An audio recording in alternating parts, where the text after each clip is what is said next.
ಆಗಿದೆ. ಸಂಜೆಯ ಕೆನ್ನೆಯ ಮೇಲೆ ಬಂದು ನಾಟಿದೆ ನಾಚಿಕೆ ಮುಳ್ಳು.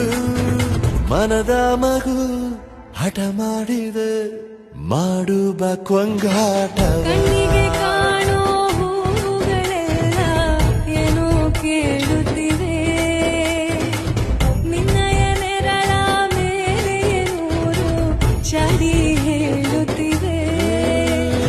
ಸಿಂಗಾರ ಸಿರಿಯೇ ಅಂಗಾಲಿನಲೆ ಬಂಗಾರ ಮಾಯ. ಗಾಂಧಾರಿಯಂತೆ ಕಣ್ಮುಚ್ಚಿ ಹೊಂಗನ ಸಾರಸ ಛಾಯೆ.